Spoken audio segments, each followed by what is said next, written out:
Motherfucking mini episode. Mini episode.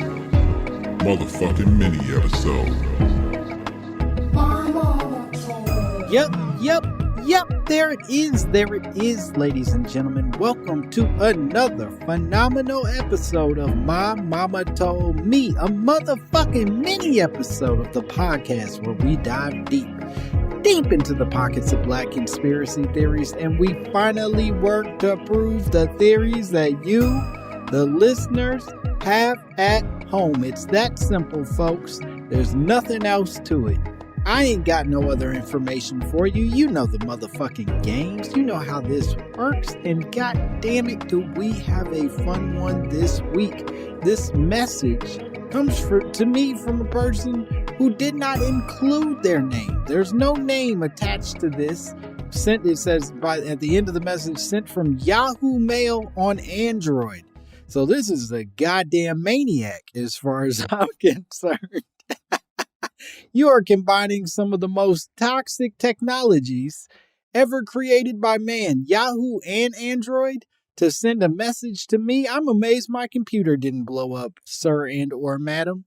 I truly am amazed that my processor didn't melt down from the bullshit that you're using to communicate with the world. That said, this person sent me a message, and specifically they titled the email "Whistling in the House," and I got excited. You know, I get excited from a good title on an email. A good what do they call those? It's not a title. I'm showing my age at this point. The header, you know, that the title page on the email. I don't know what the fuck it's called. The subject. That's the word I'm looking for. Anyway, what up, Langston? They said. First off, this is probably one of my favorite podcasts. Mine too. I'm a big fan of this podcast. I tune in faithfully every Tuesday and Thursday, especially love the motherfucking mini episodes. Well, guess what, you Yahoo bitch? You're on one. Could you explore this for me in the only way that you can?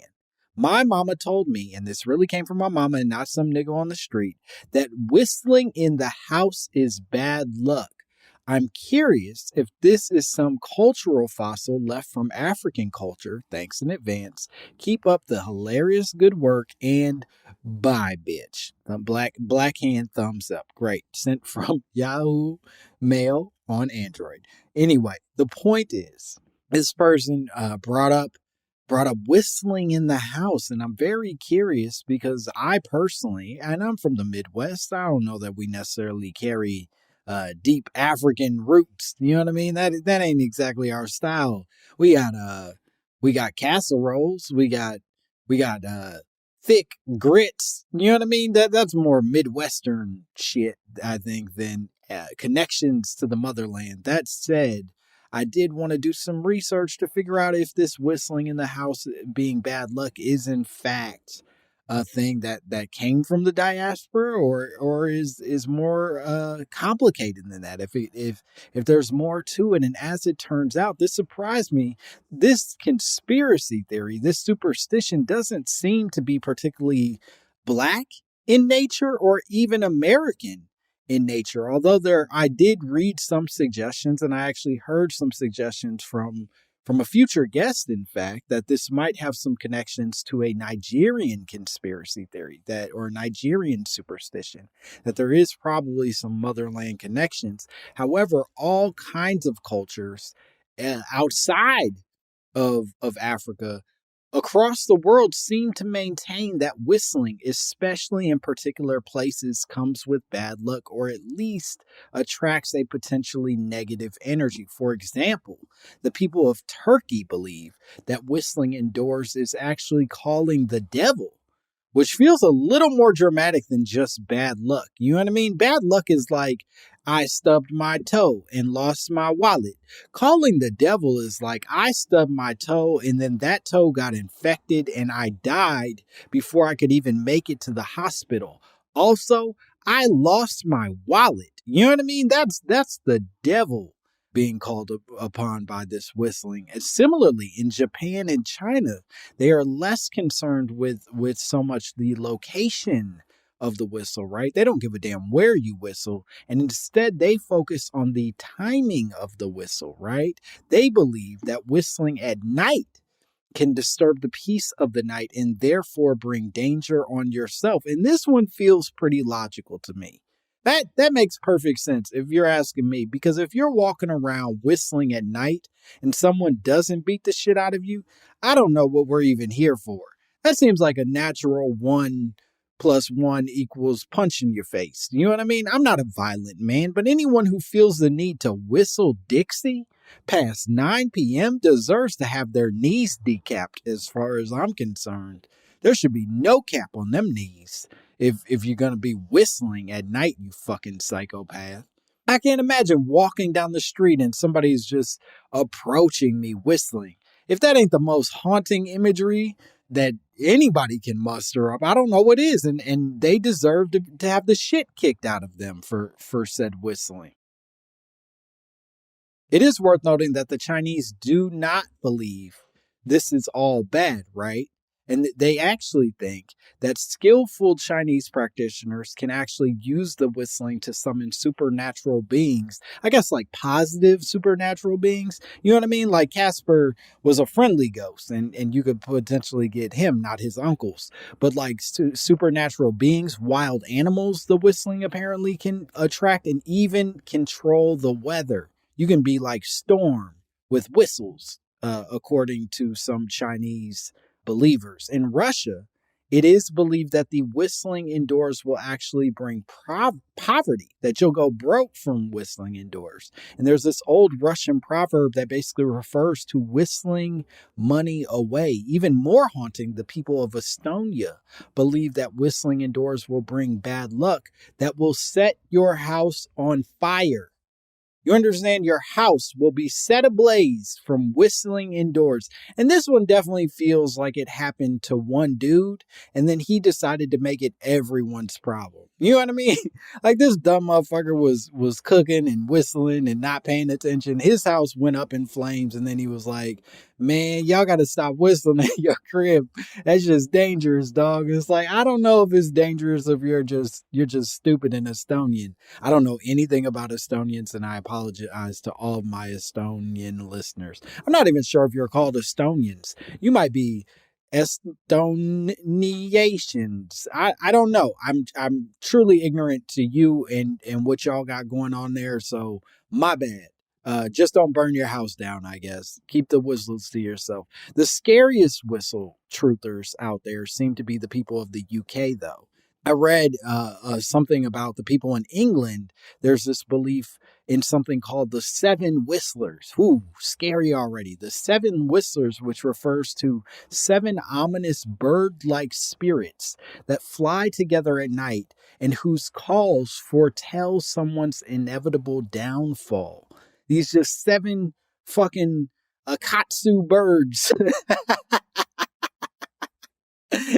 Just these evil fucking birds flying over, and if you hear their voices, your shit's all gonna fall apart. And apparently this superstition really hit hard with like coal miners and seamen of old England, right? Like coal miners and people who worked on ships, they really believed in these 7 whistlers, so much so that if they heard a whistle when they were working, they banned whistling from their workplaces. And if they heard a whistle when they were working, they would actually stop. There are stories of coal miners refusing to go back into the tunnels where they were working because of whistling like sounds. Now, this oddly connects to another superstition, a common superstition where people believe that whistling backstage in a theater is bad luck. Not sure how many of you have heard that, but it's apparently bad luck to whistle backstage in a theater. And this apparently goes all the way back to the 1600s when major theater productions were forming. They would often use seamen as stagehands because of their knowledge of ropes and pulleys, and because they were using whistling. These sea people, sea gentlemen, seaman. I'm hesitant with the seaman stuff because come. Why haven't we figured out a new word for seaman, and seamen besides seaman? Because We know what the crossover is here. These are professionals. Why are we calling them cum people? Let's do better, folks. I don't know who this is for. I'm not sure the word people are listening to this podcast, but if they are, if you are in charge of words, let's do better, word people, because those seamen deserve more respect besides being cum daddies, you know?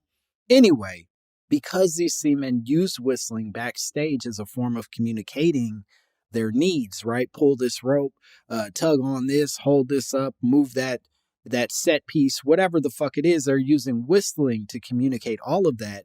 They banned everyone else from doing the same.